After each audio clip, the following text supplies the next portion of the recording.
Quand on pense Brésil, on a tout de suite les images de samba, de carnaval, les plages, quoi. Oui, l'imaginaire classique. Exactement.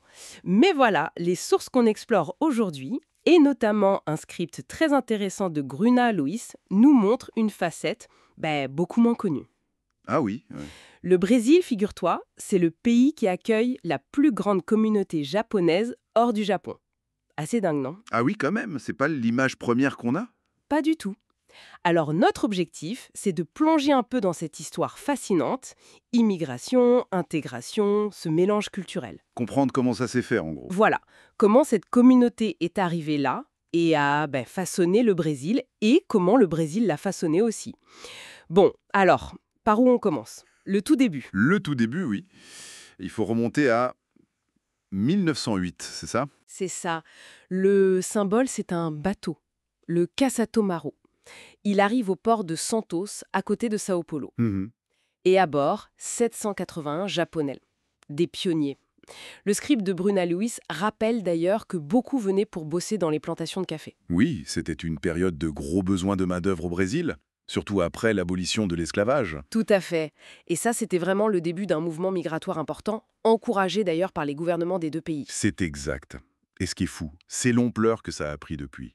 Aujourd'hui, on parle de plus de 2 millions de Nippo-Brésiliens. 2 millions. Oui, oui, c'est bien la plus grande diaspora japonaise dans le monde. Alors, le cœur, c'est vrai, c'est l'État de Sao Paulo. D'accord. Mais on trouve aussi des communautés importantes au Paraná, dans le Mato Grosso do Sul.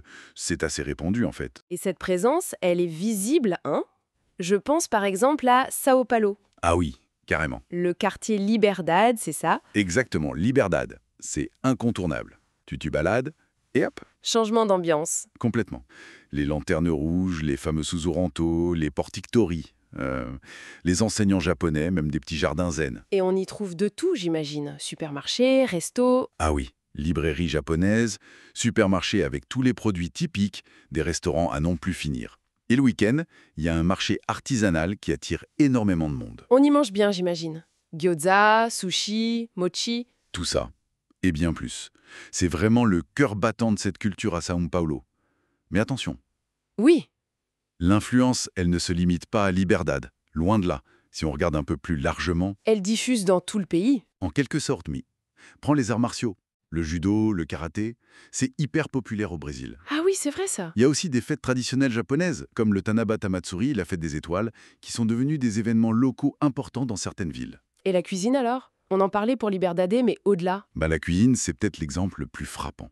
Les sushis, qui étaient exotiques il y a quelques décennies, Maintenant, on en trouve partout. exactement. Ça fait partie du paysage. Parfois même revisité à la sauce brésilienne, avec des ingrédients locaux. C'est une vraie fusion. C'est fascinant cette intégration. Mais alors, quitte de l'identité, ces nippo-brésiliens, comment ils se définissent? Est-ce qu'ils parlent japonais, par exemple? C'est une bonne question. Et d'après nos sources, y compris le matériel de Bruna, c'est assez nuancé. En fait, beaucoup de descendants, surtout les jeunes générations, parlent peu japonais, voire pas du tout. D'accord. La langue se perd un peu. Oui. Souvent, mais, et c'est là que c'est intéressant, l'attachement à certaines traditions reste très fort. Comme quoi, par exemple?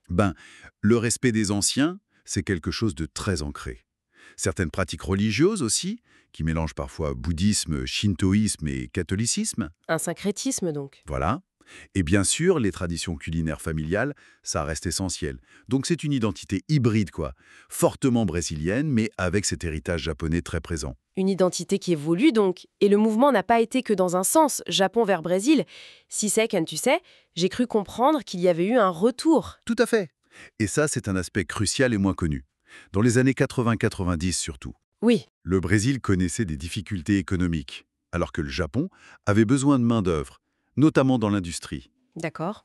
Et donc, on a vu un mouvement inverse.